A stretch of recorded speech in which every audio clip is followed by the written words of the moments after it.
Buenas noches, amigas y amigos. Hoy en Podcast Globovisión tenemos dos invitados muy especiales. Comenzamos. Benjamín, tú eres una cosa seria. Bueno, tú sabes que una de las cosas más serias que hay en el mundo es el humor. Y yo viví del humor por más de 40, casi 40 años. El año pasado, en junio del año pasado, me despedí del personaje del teatro para dedicarme a un trabajo, un propósito mucho más serio, que fue devolverle la alegría al pueblo de Venezuela con un proyecto lleno de esperanzas, de pasar la página, de reencuentro, un proyecto para pasar la página, reencontrarnos y que haya reconciliación. Por eso no me tembló el pulso cuando dejé mi zona de confort de ser uno de los humoristas más importantes del país. Estaba en mi zona de confort y de renunciar a las empresas Watcher Enterprise, que es un grupo de empresas que son 16 en total, para dedicarme en esto seriamente, pero con una campaña que no lleve tristeza, ni desolación, ni desesperanza. No, mi campaña es de mucha alegría, con mucha seriedad, pero con mucha alegría. Conde del Guácharo, después que tú tienes 40 años interpretando un personaje que salió de la ficción, porque yo estudiaba teatro y la tercera obra de teatro que escribí se llamó El Conde del Guácharo, fue mi tesis de grado.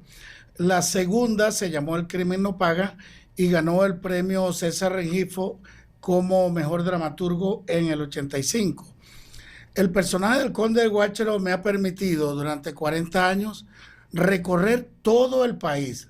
De hecho, una de las productoras de ustedes me dijo: yo soy de Maracaibo. ¿Y de qué parte de Maracaibo? De los Aticos. ¿Atico arriba o Atico abajo? Eso me lo ha permitido el Conde del Guácharo.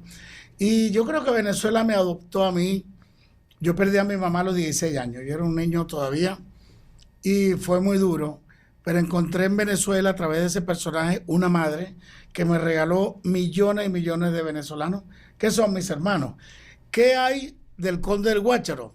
Hay todo, porque cuando yo llego al barrio, la gente ve al Conde, pero escucha a Benjamín. ¿Qué te quiero decir con esto? Que gracias al Conde del Guácharo, el cual me siento muy orgulloso, porque yo convertí el humor en fuente de trabajo. Entonces, no solamente fue ganar y guardar, no, yo gané, invertí, me hice empresario, tengo una gran experiencia fracasando y triunfando. Todos los empresarios triunfan y fracasan porque no todos los negocios salen buenos. El éxito de un empresario se construye con ladrillos de fracaso. Eso me permite que el Conde del Guácharo le muestra a los venezolanos a Benjamín Rauseo. Y Benjamín Rauseo, a su vez, le muestra a Venezuela, a los venezolanos, que hay una Venezuela posible, realizable y sobre todo con mucho orgullo de ser y sentirse venezolano cada día. Gracias, candidato Benjamín Rauseo, por acompañarnos, que por cierto voy a pedirle hacer un paréntesis aquí para comentar que Benjamín Rauseo es el candidato número 7 que tenemos en el podcast hasta este momento. Globovisión ha invitado a todos los candidatos, incluido el candidato a la reelección, el actual presidente Nicolás Maduro, e incluido el candidato de la plataforma unitaria Edmundo González. Todos han sido invitados. En el caso del candidato de la plataforma unitaria no hemos recibido hasta ahora respuesta satisfactoria para venir a este podcast. Y en el caso del candidato a la reelección, Nicolás Maduro, pues estamos esperando la respuesta. Aún quedan días y aquí está el podcast disponible. Retomando la conversación con usted, candidato, justamente hablábamos del humor porque pues así lo conocimos muchos venezolanos. Usted casi son 40 años con el personaje del Conde del Guácharo. Yo tengo 32 años, pero lo conozco desde que estoy pequeño. Y más adelante, cuando hablemos un poco de su vida, de su trayectoria, fuera de lo político, lo que es personal, pues también le comentaré cómo lo veíamos allá desde Boconó, en el estado de Trujillo, y cómo lo ha visto el país con ese personaje del Conde del Guácharo. Sin embargo,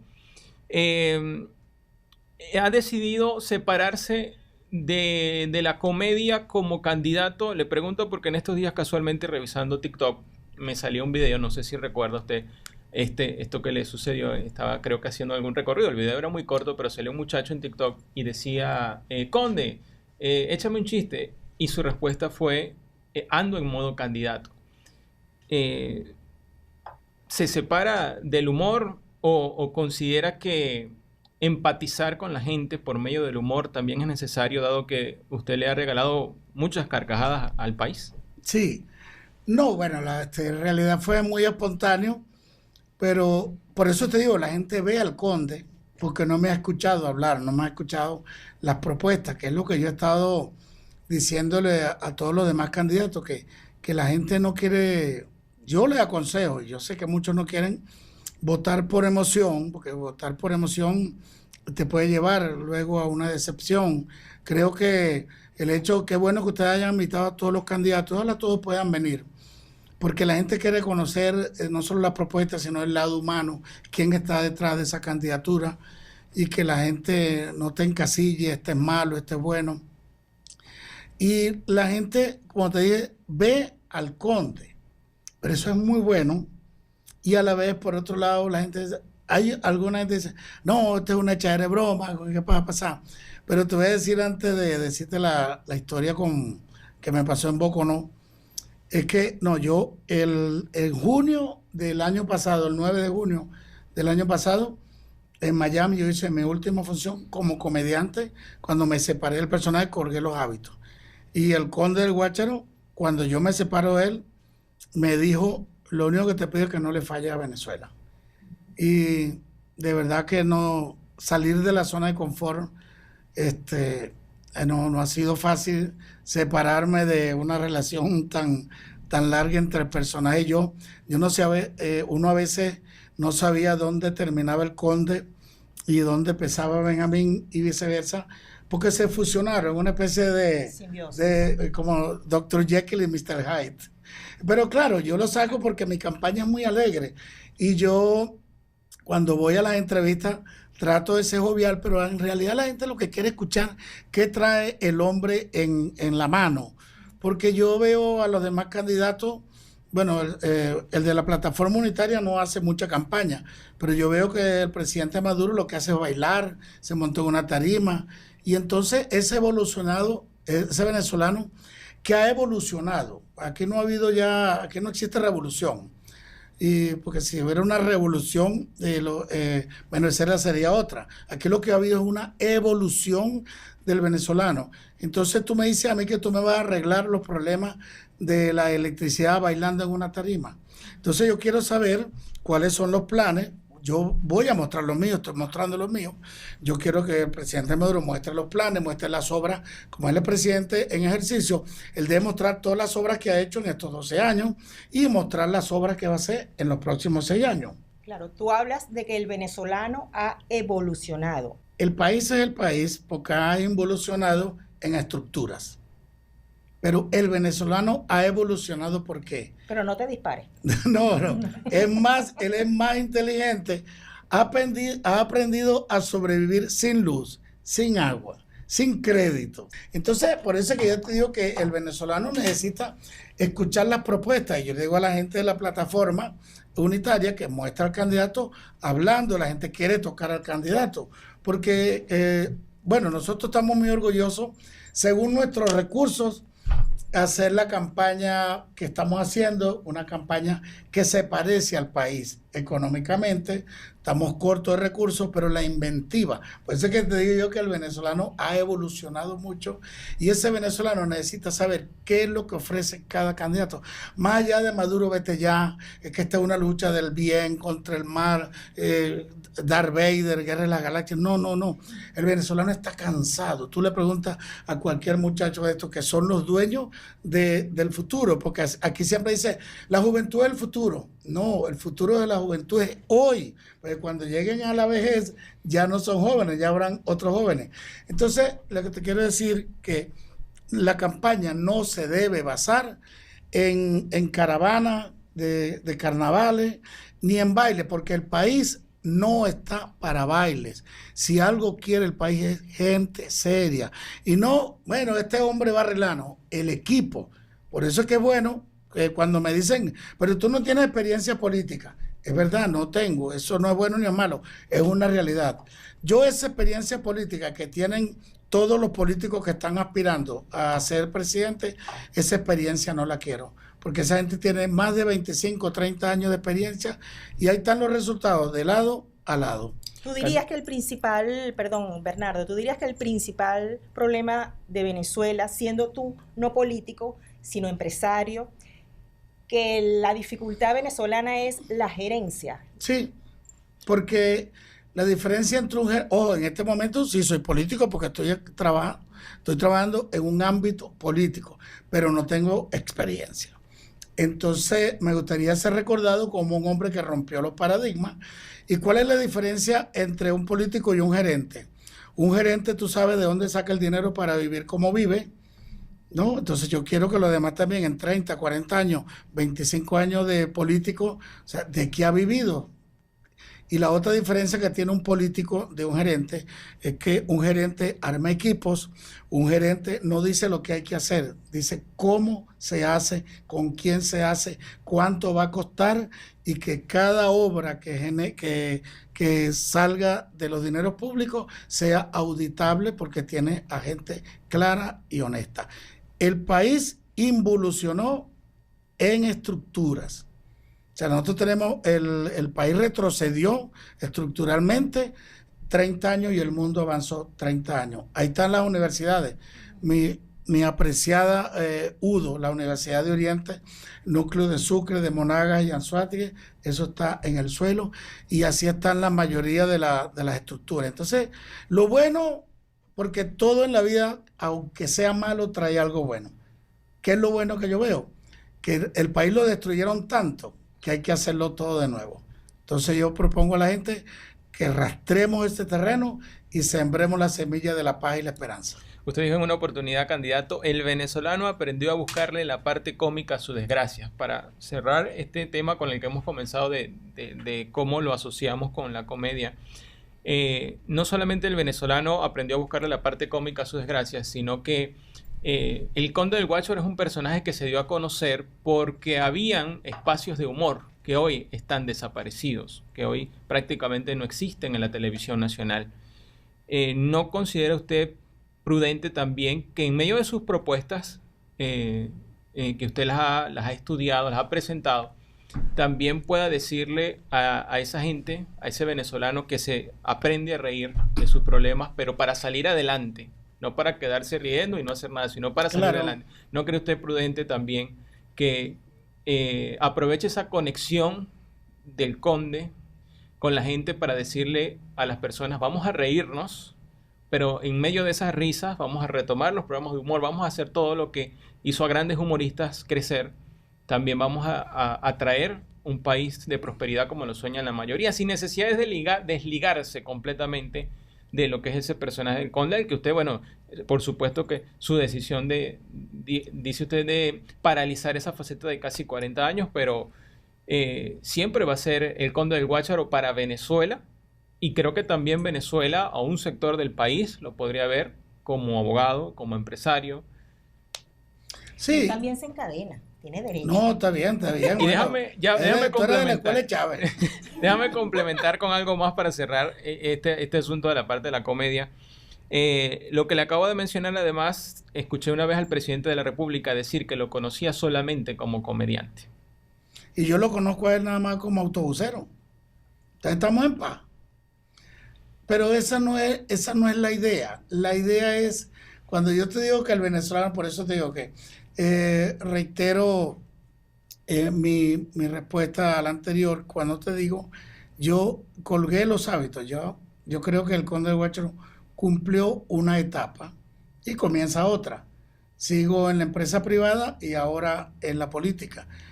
No es que yo, si los resultados son adversos, si la gente no compra la Venezuela con educación bilingüe, telemedicina, atención, muchos empleos, yo sigo la lucha políticamente y empresarialmente. Cuando yo te decía con el personaje que decía que el venezolano se reía, porque la vida es una moneda, tienes la parte positiva, la parte negativa. ¿Cuál escoges tú ante cualquier adversidad? Es muy fácil coger la tristeza, quejarse lo que trae es más desgracia, pero sonreír limpiarse las heridas y seguir adelante es la fortaleza. Yo creo que el venezolano ha superado demasiadas pruebas y el miedo mío es que se acostumbre a lo malo. Yo quiero que se acostumbre a las cosas buenas, porque ya hemos pasado muchas cosas malas. Y yo te decía también cuando me dijiste que era de Boconó, que yo tengo una anécdota muy particular y eso me marcó mucho, por eso le tengo mucho cariño al Jardín de Venezuela. Es una de las tierras más bellas que hay en Venezuela. Bueno, toda Venezuela es bella, cada una tiene una belleza distinta. Es como nuestras mujeres son todas bellas, pero cada una tiene un tipo de belleza. La belleza mía es belleza Sí. extraña. Manifiesta públicamente, sí. No, yo sí soy feo, yo sí soy feo. Mira, Pero además yo me siento orgulloso de ser feo, yo no tengo problema con eso. Pero para decirte, nosotros llegamos, me contratan en Boconó. Ajá. Y entonces, como allá nunca pasa nada, sino los camiones que recogen la flor y la hortaliza, entonces dijeron que yo me iba a presentar. Entonces cuando llegamos allá a Boconó, entonces la gente no creía. Entonces me montaron, a las 5 de la tarde llegamos y no se había vendido una sola entrada. Y entonces me montaron un camión 350. Y yo parecía así, como la campaña que hacen algunos candidatos, ¿sí? Para que vieran que estábamos ahí. Fue bien interesante. Por eso que es muy importante que para mí conocer cada rincón de Venezuela. Yo tengo una ¿Hace anécdota, un cuánto fue recuerdo. eso, En candidato? Acatales, yo creo que tú no habías nacido. ¿Y qué le dejó esa experiencia del pueblo? Eso de, porque me está diciendo de alguna manera que salió como a demostrar o a convencer a la gente de que el conde, en ese momento el conde, estaba presente en el lugar y quizás algo así es la Sí. carrera presidencial. Es ¿Qué le que- dejó esa enseñanza que la puedo aplicar ahora mismo? No, es que lo que pasa es que en ese momento la gente no creía que el conde de Guácharo se iba a presentar en Boconó, porque habían hecho algunas estafas, Ujú. presentaban un doble o a veces prometían un artista y el artista no iba. Entonces, eso que cuando yo lo llevo a la analogía, yo lo que estoy haciendo en todos estos días es montándome en el camión 350 y mostrándole, mira, esto es muy serio, esta Venezuela es posible, mientras los demás candidatos bailan y pasean en carroza, yo te estoy mostrando cómo se hace para que nuestros niños desde primaria tengan buena comida, atención médica, atención psicológica, salgan de sexto grado bilingüe, de bachillerato salgan técnicamente preparados para ejercer un oficio y así continuar la universidad, que es una universidad con tecnología de punta. Entonces, para mí es más difícil que para los demás políticos, porque ellos están acostumbrados a hablar y hablar y hablar sin contenido. Yo le estoy hablando a la gente desde el corazón, con emoción, porque ya las comodidades las tenemos. Económicamente yo te puedo decir, tengo una zona de confort, pero yo no puedo ser feliz si mis hermanos se están muriendo, pues yo conozco el barrio, yo nací en un barrio, me crié en un barrio, conozco las necesidades del barrio, conocí la pobreza en persona, conocí cuando llovía nos asustábamos, no nos alegrábamos, porque llovía más adentro que afuera. O sea, eso está en el barrio y la Venezuela profunda, y el barrio no ha cambiado. Y aquí los políticos y sus últimos enfrentamientos, lo que han es convertido a Venezuela en un gran barrio. Y lo que más me llama la atención, y me recuerda mucho mi infancia, que a pesar de que en el barrio se sufre mucho, esa gente se para con alegría todos los días, porque el pobre tiene más esperanza que la clase media y los ricos. Sí. Benjamín, en una Venezuela como esta, cualquier cosa puede pasar, así como emulando un himno. Tú, siendo coronado el 28 de julio, visualizado con tu banda presidencial, Amén. ¿cuál será tu primer decreto? Es complicado porque ese primer día,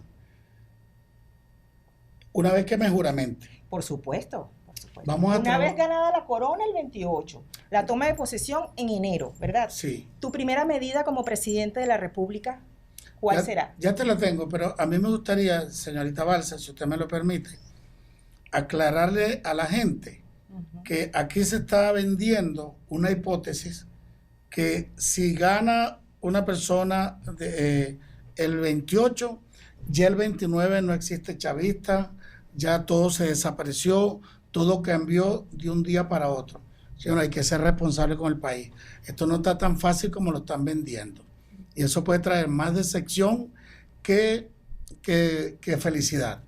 El 28 para mí es muy importante que las elecciones, que el árbitro cuando diga los resultados sean aceptados dentro y fuera del país. Eso lo propuse yo en los 10 puntos del pacto de convivencia, de acuerdo en cambio en paz para Venezuela. ¿Por qué? Porque el presidente que salga de ahí debe gobernar para todos los venezolanos, no para los que votaron por él. Debe garantizarle al que perdió no persecución. Eso es lo que yo estoy diciendo. Vamos a entrar en la democracia para que el país ya no se hable de sanciones, ya no se hable de nada. Eso permite que los capitales que están retenidos por la opacidad que hay sobre la veracidad o no de la presidencia del actual presidente, eso no debe ser. El presidente debe ser, ese ganó. Ahora, todos vamos a trabajar con él. De ahí pasan 6 meses, que yo lo he llamado 6 meses de preaviso, el preaviso más largo en la historia de las presidencias venezolanas. No sé con qué fin lo hicieron, de verdad, después espero que me lo cuenten. No entendí, pero... Pero tú sí tienes tu interpretación de... No, yo la interpreto, cuando Morrocoy se mueve, alguna ventaja lleva. Exactamente. Entonces, ellos sabrán por qué, a lo mejor es que tienen muchas maletas, no sé, pero lo que les quiero decir a la gente, que no se coma ese cuento de que al otro día esto cambió y todo el mundo preso, no. Usted gana, el nuevo presidente gana y el miércoles o el jueves cuando sale va el mazo dando. Y el otro, porque tiene un presidente electo y un presidente en funciones, en ejercicio. Entonces, señores, no se va. Yo nada más les digo eso porque no quiero parecer fatalista. El primer decreto que hay que hacer, bueno, primero déjame decirte qué haría yo pensando gerencialmente en la reconstrucción del país.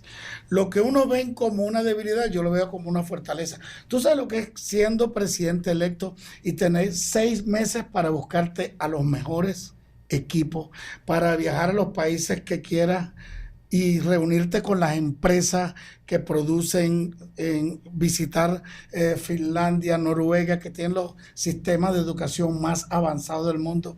Tienes chance de reunirte con la Hitachi, con la General Electric, con la Rolls Royce, para que cómo acomodamos nuestras turbinas, generación y transmisión y distribución de electricidad, porque son 3 pasos. Y todas esas alianzas. Y ya cuando nosotros lleguemos al 10, al otro día cada quien sabe para dónde va, porque ya hemos armado el equipo, ya conocemos los problemas y tenemos las soluciones. Al final eso es lo que quiere la gente, que vengan las inversiones, que generen confianza en las inversiones nacionales y extranjeras, y al venir de inversiones vienen buenos empleos. Fíjate que yo no hago de generar trabajo estamos pasando. Yo lo que quiero es generar empleo. ¿Qué es un empleo? Algo que tú haces y te da un sueldo digno, decente y suficiente. ¿Qué hace que si tú tienes un sueldo digno, decente y suficiente? Que el ingreso es mayor que el egreso. Y ahí se produce el ahorro. Eso es un país desarrollado. Ese es el primer paso, esas son las consecuencias. Pero tú me preguntabas de una manera que me imagino que se lo has preguntado a todos. El primer decreto, y lo estamos preparando ya, cortico. Esos decretos de muchas leyes, considerando, no, hay que hacer esto, hay que ser pragmático. Venezuela no espera a que terminen de enfriarse la guerra fratricida que tienen los distintos bandos. Yo he propuesto un decreto de emergencia social que atienda el hambre que están pasando nuestros hermanos, que atiendan las necesidades a nivel de salud y que recuperemos la estructura escolar, la estructura sanitaria, y que los venezolanos, mientras se emparejan y lleguemos a eso que te estoy diciendo, un sueldo digno, decente y suficiente, hay que fortalecer las ayudas sociales. Bolsa CLAP, por ejemplo, la eliminas, le metes más alimentos, haces una red de distribución diferente, barrio adentro con respecto a la salud, los CDI, con respecto a las escuelas que están en el piso, exactamente, eso a nivel nacional. Eso lo hablé cuando te dije rescatar la estructura escolar, la estructura sanitaria. Yo lo primero que le quitaría 2 cosas a las bolsas CLAP. Ajá. El nombre. Y el nudo. Ah, ¿tú la recibes? Tú te recibes tu bolsita Yo claro. recibo la bolsa, veo las bolsas, regalo productos de la bolsa. ¿Cuál es el problema? Está bien. No, es que no es problema. El problema es cuando tú a ese subsidio lo politizas y lo condena a que la jefa de calle de la VC o el Consejo Comunal es que dice a ti sí y a ti no. El subsidio existe en todos los países, hasta los de primer mundo. Pero se llama subsidio, no tiene carga política. El subsidio, yo primero que todo le quito el nombre, yo no lo llamaría así. Le quitaría la bolsa, pondría una caja o le diera cupones y que ellos compren donde quieran. Pero lo más importante, si nosotros vamos a dar ese subsidio alimenticio, yo lo llenaría de productos fabricados en Venezuela. Porque si nosotros producimos arroz, ¿por qué tú traes el arroz de México? Si nosotros producimos leche en el sur del lago, ¿por qué no apoyar a nuestros productores y que eso sea aquí? Porque ¿acaso que los demás hacen mejor las cosas que nosotros? O sea, si tú ayudas a la industria, a la agroindustria, para que produzca, llámalo bolsa con nudo, sin nudo, pero que esa bolsa o esa caja, a mí me gusta más porque la caja me recuerda mucho a la cajita de Maíta. Y quiero hacer un inciso porque cuando mi hermana mayor se fue a trabajar a Caracas como muchacha de servicio, entonces no supimos de ella como en 15 días. Y a los 15 días llegó una cajita y traía leche, traía azúcar, todo. Y entonces todos los sábados llegaba y toda la cuadra se alegraba cuando llegaba porque llegó la cajita de Maíta. ¿Y qué hacía mi mamá? Esa caja la abría y le llevaba un poquito para la comadre del Valle, un poquito para la comadre Josefina, y yo le decía, mamá, pero no vamos a quedar sin nada. Él me dijo, no, cuando le llegue la cajita a ellos van a mandar para acá. Esa era la Venezuela que existía, esa era la Venezuela donde yo crecí, porque el hijo de una madre en un barrio es el hijo de todas las madres del barrio. Entonces, lo que yo no quiero es, yo quiero darle la ayuda a quien la necesite. Pero va a llegar un día que tú me vas a decir, le vas a decir al gobierno, mira, ya yo estoy ganando suficiente, ya yo estoy ganando un sueldo digno, decente y suficiente, yo voy a ir al supermercado, esa bolsa désela a otra persona. Esa es la Venezuela, el subsidio existe hasta que cesan las causas. Claro, porque aquí se da el subsidio y se pasa factura. Es un mecanismo de amenaza. Eso es lo que tenemos que quitarle. Los consejos comunales deben recuperar su carácter de servicio a la comunidad, no al color. Y cuando yo te digo que cuando en nuestra administración van a trabajar los mejores, simplemente deben ser honestos y capaces para que no haya corrupción. El corrupto debe ser considerado tan peligroso como un narcotraficante. Candidato, ¿y cuáles son? Lo ha mencionado 2 veces en estos últimos minutos del podcast. Ha dicho que usted quiere buscar a los mejores. ¿Ya ha pensado quiénes serían esos mejores? ¿Y se atrevería usted a decir quién podría formar parte de un eventual gobierno de Benjamín Rauseo en caso de que llegara a ganar las elecciones presidenciales? Es temprano todavía, porque nosotros estamos escuchando todavía, estamos armando el perfil de la gente que va a trabajar con nosotros. ¿Pueden ser chavistas o opositores? Pueden ser chavistas, opositores. En mi gobierno, así como ponen actualmente la gente, los entes gubernamentales, aquí no se habla mal de Chávez. Ahí en mi caso, aquí se habla mal de todo el mundo, pero fuera del ministerio, fuera de la notaría. Tú puedes hacer con tu vida privada como ciudadano, puedes opinar libremente, pero dentro de la función administrativa pública, tú tienes que ser capaz. Y cuando te digo que tienes que ser capaz y honrado, es porque te digo que si nosotros seguimos con una corrupción galopante, donde nadie tiene la culpa de nada, todo es culpa del otro, hay que ser responsable. Por eso te decía que tenemos que hacer una lucha muy grande contra la corrupción, porque el corrupto es tan peligroso como un narcotraficante, porque cuando tú te robas un bolívar de la nación, le estás robando la comida a un niño, le estás quitando un vaso de leche, un plato de comida a un escolar y a los viejitos que se nos están muriendo en los hospitales. Candidato, usted ha dicho que no descarta reunirse con otros candidatos que compiten en esta elección. Hay dos Bueno, no momentos. lo he dicho, pero Hay dos en este momentos. podcast no lo he dicho. En este podcast no. En Ah, este bueno. podcast no, pero en otros medios lo ha dicho. Y hay dos comentarios que usted ha realizado, tampoco en este podcast, pero sí en otros medios, que de alguna manera han encendido el debate y que quizás ha sido una pregunta recurrente a través de las redes sociales de muchas personas. La primera fue cuando usted desistió de participar en la primaria.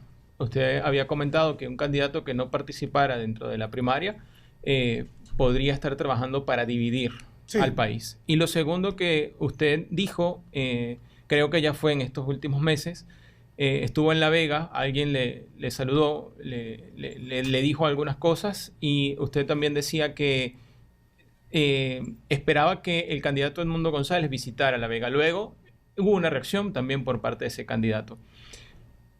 ¿Qué le dice hoy el candidato Benjamín Reusseo al país por el hecho de no haber participado en la primaria y además también por mantener su candidatura presidencial? Ha pasado un año. Y si yo te preguntara, ¿tú eres el mismo del año pasado? Yo no soy el mismo del año pasado. Cuando yo apoyé las primarias, había participación del CNE, ¿verdad? Eso era una cosa. Segundo, cuando quitan el CNE, no garantiza la participación de la gente de Boconó. ¿En Boconó hubo primaria? Hubo primaria. Ok. La participación en Carvajal, en todos lados, bueno, fue una suerte. Pero en Loma de Fumbal, en la zona sur de Valencia, no hubo primaria. Aquí en la Vuelta de Enrique, allá, o en 24 de marzo, en la Bombilla de Petare, no hubo primaria. Entonces yo entendí que una primaria hecha por partidos políticos con una empresa privada como auditora, donde el mismo día se quemaron los resultados sin auditoría, el tiempo me dio la razón. Pero lo más importante, lo que más me llamó la atención es, yo le pregunto a la gente de la primaria, al doctor José María Casal, si el candidato que gana es inhabilitado, ¿quién toma su puesto? ¿El que llegó de segundo? Me dijeron no, que esa decisión era de los partidos. Entonces, ¿para qué hacer primaria? Y para cerrar el ciclo de la primaria, para entrar al otro, ¿quién de los que está a 3 semanas de la elección, hablar de primaria ya es anacrónico, pero aparte de eso, el señor Edmundo no estuvo en la primaria tampoco?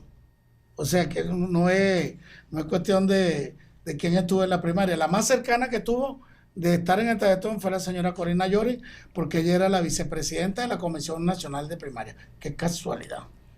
Pero eso no, lo importante es que tenemos una candidatura independiente que está mostrando proyectos que no está mostrando ni el candidato de la plataforma unitaria de los partidos, ni el candidato de gobierno, que lo que hace es bailar. Su candidatura Benjamín, entonces se mantiene. espérate, Benjamín. Mi candidatura se mantiene hasta el 28 cuando cierren todas las mesas. Nos vemos al final del día porque mis votos son mis votos. Si no tuviera mis votos, esos votos estuvieran cualquiera de los dos polos. Los que están conmigo saben que hay una Venezuela posible, sin odio, sin amenazas, sin revancha y que no quiere continuidad de esto que está pasando. Sí. Mira, Benjamín, aquí tienes un abanico de cartas. Vas a seleccionar una y te voy a consultar lo que dice, por ejemplo, esa carta, ¿no? Toma una, por favor, sin miedo, sin nervios. Y cuando quiera ir para La Vega, allá lo espero y hablamos. Ajá, bueno, no la vea. Ok. Antes de leerla, tú eres el séptimo. El séptimo pecado capital, el séptimo día de la semana, o el séptimo ¿qué? El séptimo es un número cabalístico que da mucha suerte. Por donde tú lo multipliques siempre va a salir bueno. Okay. ¿Qué prefieres? ¿Mamón o ciruela de huesito? Ciruela. ¿Ciruela? Nosotros le decimos ciruela. En Oriente le decimos ciruela. Ciruela, ¿y por qué? ¿El mamón no te gusta? Ay, cónchale, vale, pero es un poco contigo. No, te lo voy a volver a preguntar. ¿No te gusta el mamón? Me gusta más el cotoperí. Ok. ¿Qué familia? Saquemos otra tarjetica. Ajá. A ver, ¿qué nos dice? Escoge otra. Si lo sé, no vengo. Ajá.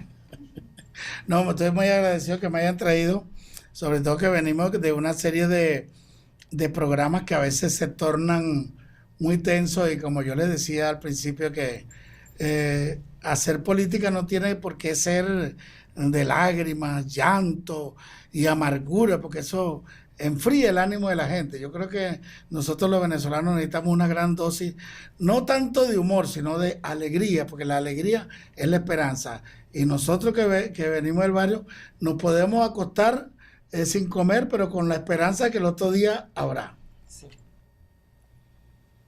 Ay, mira, el 29 de julio, como está aquí señalado, ya habías hablado de él, ¿verdad?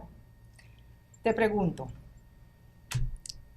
el 28 en la tarde, ¿tú vas a votar en la mañana? Sí. Uh-huh. ¿Qué vas a hacer? ¿Dónde vas a estar exactamente ese día, el 28 de julio? En mi casa. Yo vivo cerca de mi centro de votación. Y visualizando, ¿dónde vas a amanecer el 29? Bueno, todos vamos a estar muy nerviosos. Ese día yo siempre le pido a todos los votantes, tú me haces la pregunta a mí, pero yo le quiero aprovechar tu programa y hacerle la pregunta a los venezolanos. ¿Cómo se ven el 28 y cómo se ven el 29? Y yo le digo a la gente, en ese momento donde estás solo tú y tu corazón al frente del tarjetón, apúntale al corazón, pues yo estoy en el centro del tarjetón. Tú dices, presente o pasado o futuro. Y yo quiero que todos los venezolanos ese día se hagan esa pregunta y antes de contestar la que me pediste, yo invito a todos a que voten por el que sea, ojalá que sea por mí porque tengo una buena propuesta, pero que voten porque si usted no vota, otro va a decidir por usted. Yo me visualizo, primero voy a estar muy nervioso, vamos a estar todos tensos, tenemos un equipo desplegado a nivel nacional que nos va a estar una especie de sala situacional. Y bueno, y el 28, yo con toda la esperanza que ese día habremos pasado la página y estaremos escribiendo la nueva página, la de la Venezuela unida, la que queremos todos los venezolanos. ¿Qué te parece a ti esta lucha espiritual del bien contra el mal, de aferrarse a las creencias religiosas porque también va a contribuir con el cambio o con el triunfo de alguno de estos candidatos? Vemos que se ha agudizado esta especie de fe, que siempre debemos tener fe, por supuesto, en todos los ámbitos de la vida, pero meter la fe, meter la religión con la política, con una aspiración política, en este caso a la primera magistratura del país, ¿cómo lo ve Benjamín Rousseff? Meter la fe en política para ganar una elección es jugar, meter la religión en la política es jugar con la fe. Qué casualidad, y suena bien extraño, que faltando apenas un mes y medio,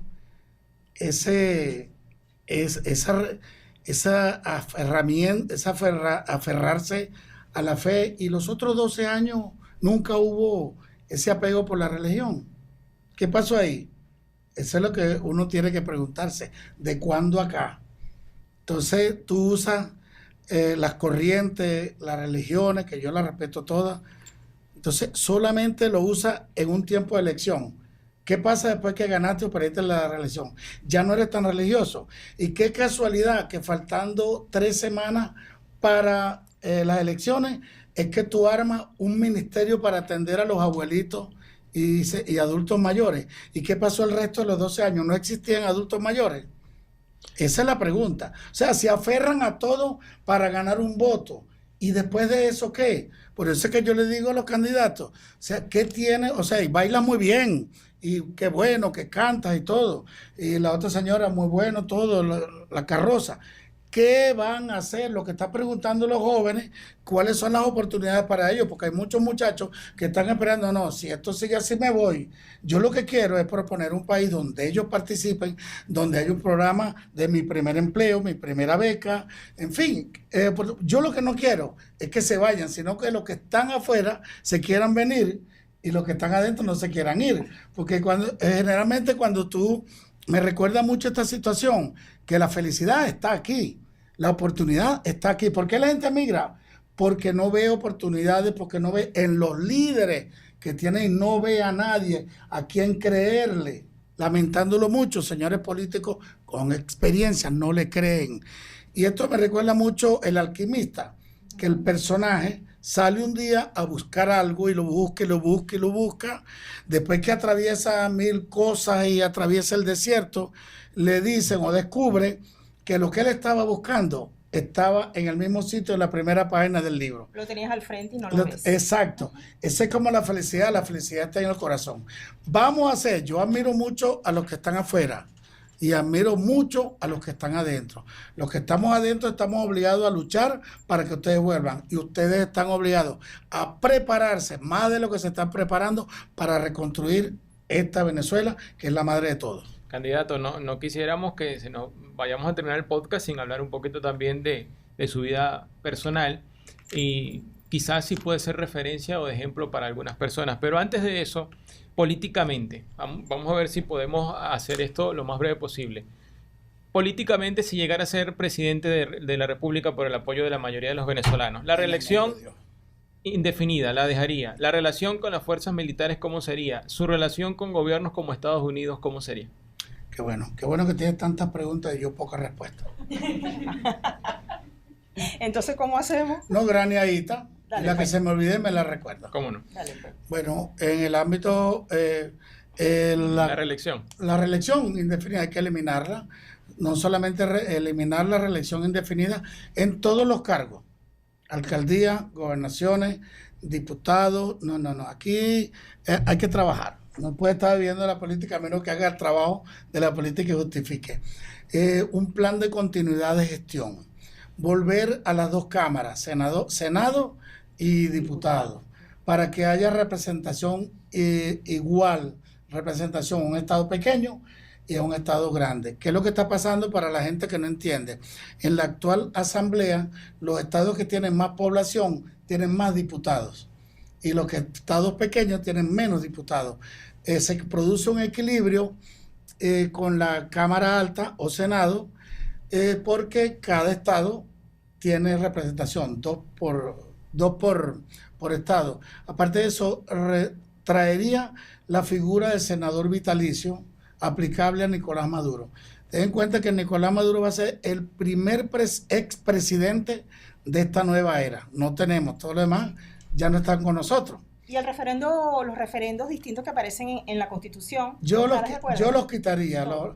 Los referéndums, lo que han demostrado es nada. Dime tú un referéndum de los que hayan pasado que le haya traído un beneficio al país. Lo que le hace que se monta un presidente y enseguida ya al año ya quieren recoger firmas. No, déjalo que respire. El que llegue aquí no va a trabajar. No es que de un día para otro que esto va a cambiar. Entonces la impaciencia de algunos políticos por montarse le hace mucho daño al país. Hay que hacer una ley de continuidad de gestión. Obra que va por la mitad y cambian al alcalde, el alcalde debe continuarla. Gobernador que tenga una obra y la deja por la mitad, el próximo tiene que tener presidente que encuentre una autopista. Nosotros tenemos que terminar el metro de Guarena. O sea, el metro tiene un poquito de retraso, 21 años casi. Poquito, Sí, pero ellos dicen que vamos para adelante y esto es lo mejor. Y están las bases ahí esperando. Sí, pero eso el Estado no tiene cómo poner a funcionar eso. Pero si tú haces una alianza con empresas que tengan experiencia en trenes, ahí está eso por no funcionar. Hay una propuesta interesante que acaba usted de mencionar, candidato. Aquí hemos entrevistado, como lo decía al principio, a 6 candidatos, este es el número 7. Y todos hablan de diálogo, negociación, etcétera, pero usted acaba de mencionar que colocaría como senador vitalicio a Nicolás Maduro. ¿Cómo funcionaría ese mecanismo? ¿Cómo se le explica a usted? ¿Cómo lo explicaría usted al país en su proyecto de gobierno? Esa es una propuesta, porque yo creo que la figura del senador vitalicio le da garantía a todos los próximos presidentes, le da inmunidad y todo eso. Y no, esto es una cuestión de volver a la normalidad. La gente me dice, ¿cómo vamos a salir de esto? ¿Cómo entramos? Aquí entramos muy poco a poco y tenemos un problema que no es complejo, es transcomplejo. Y hay que aplicar la transdisciplinariedad para poder arreglar el problema que tenemos. Entonces, fíjate tú, faltan militares y Estados Unidos. Faltan los militares. Los militares, primero la gente dice, no, que los militares para los cuarteles y todo eso. Hay militares que han hecho trabajo mejor que muchos civiles. Y hay muchos civiles que hacen trabajo que los militares no pueden. Yo creo que es una cuestión de reordenar el país. La relación que yo tendría como presidente con las Fuerzas Armadas no es ni más ni menos que la que está descrita y se establece en la Constitución Nacional. Mi relación con los Estados Unidos es el mismo trato que puedo tener con cualquier país del mundo. No vamos a privilegiar a nadie. El país que quiere invertir en nuestro país tiene todas las facilidades. Obviamente que el socio natural de Venezuela son los Estados Unidos.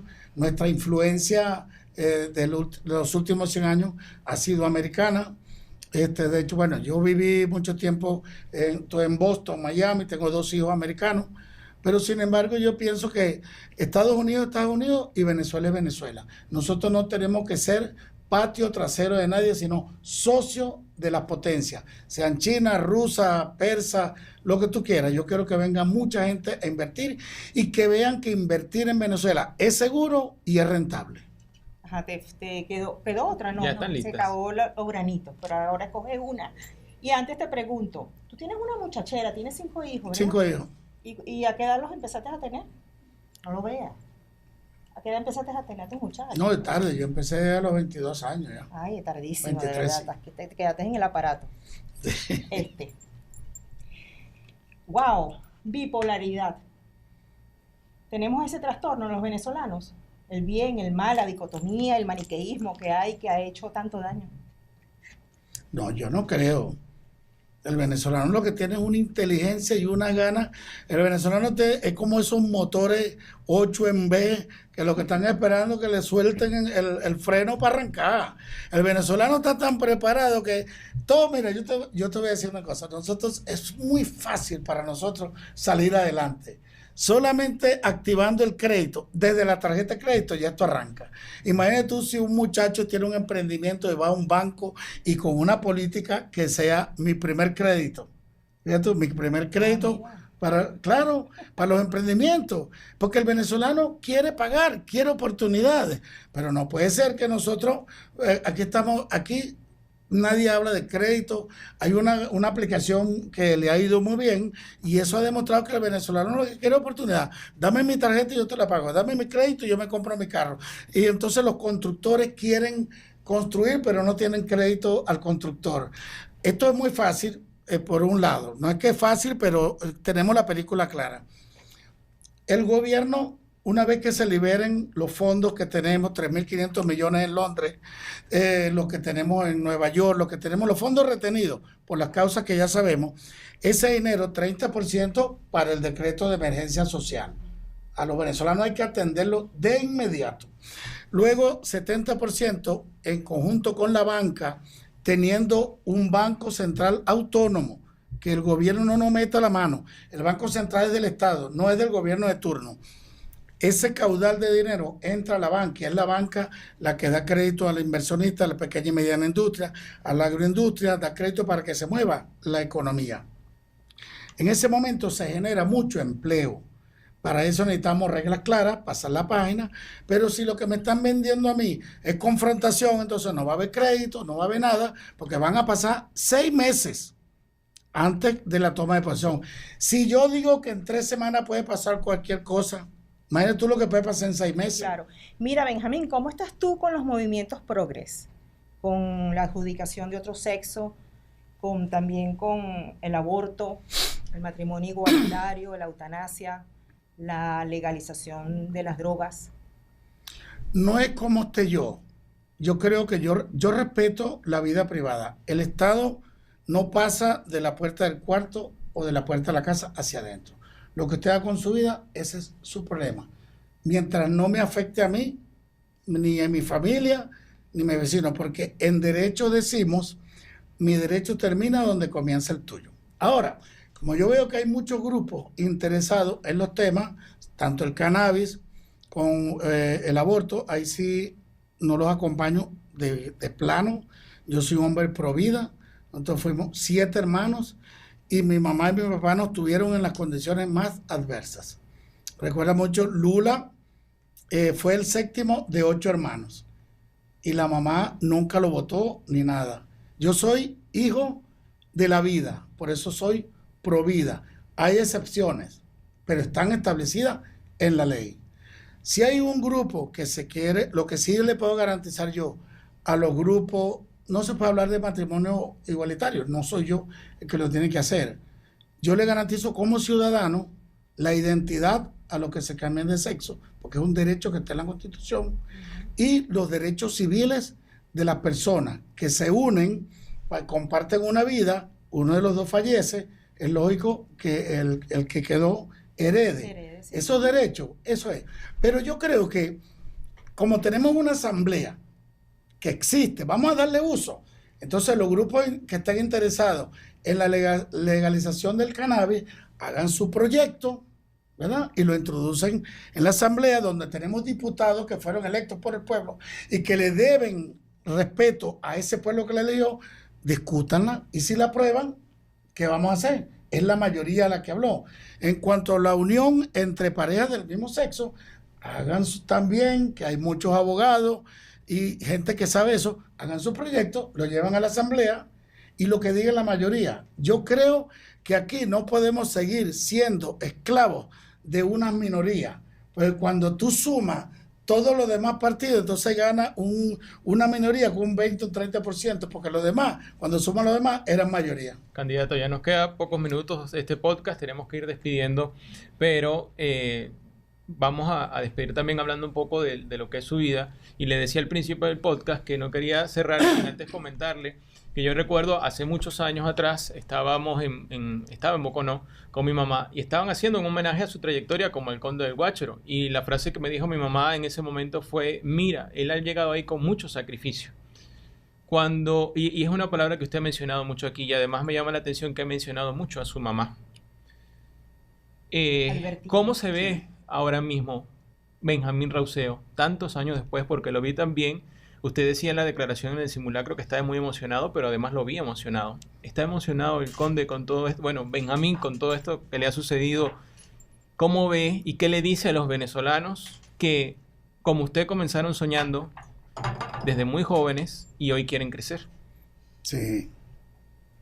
Bueno, yo creo que esta es una campaña para mí muy complicada. Primero porque le dije al conde que no le iba a fallar y le digo a los venezolanos que un hombre que los ha hecho reír por más de 40 años es incapaz de traicionarlo. Yo no tengo país, porque mientras mi gente se esté muriendo de hambre, no voy a tener país. Y lo que le digo ese día que me emocioné ahí es porque venir de un barrio y pasar todo lo que yo pasé y hoy estar entre los hombres que se disputan la presidencia de uno de los países más importantes y más grandes de todo el mundo, para mí eso no tiene precio. Es un orgullo y no le voy a fallar. Benjamín, para finalizar, di lo primero que se te venga a la mente con cada palabra que te vaya a decir. Indecisión. La que tiene mucha gente porque no tiene información en este momento.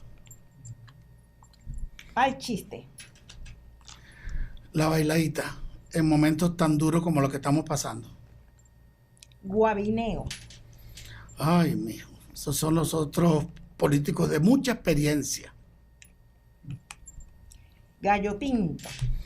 Ah, ese era el eslogan de mi adversario. Yo le dije a Nicolás que contaba con su voto, pues le conviene que gane yo.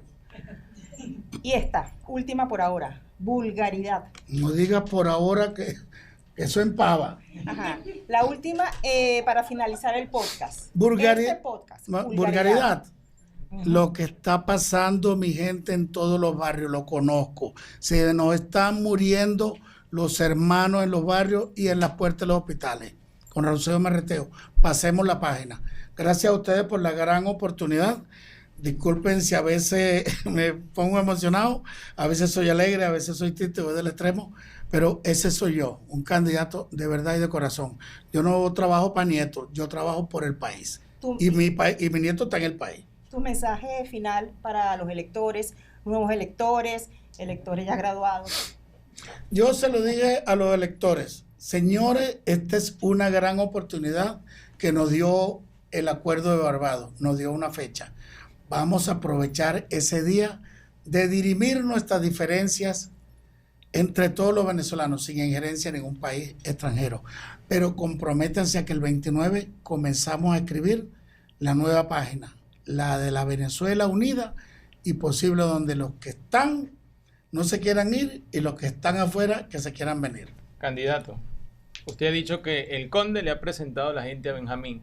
Y para cerrar el podcast, Benjamín nos puede presentar al Conde para cerrar este podcast. No. ¿Cómo invitaría el Conde a los venezolanos a votar en esta elección? ¿Lo haría? Imagínate que tiene las alpargatas de lentejuela. ¿No? Esa mirada. Tardé un año que dejé al Conde para presentarle al candidato. Yo les presento a Benjamín Raucedo. Gracias, Benjamín. Gracias de verdad por habernos acompañado. Le deseamos de verdad el mejor éxito y apostemos todos a Venezuela. Con la Virgen del Valle y la Virgen de Fátima. Chao.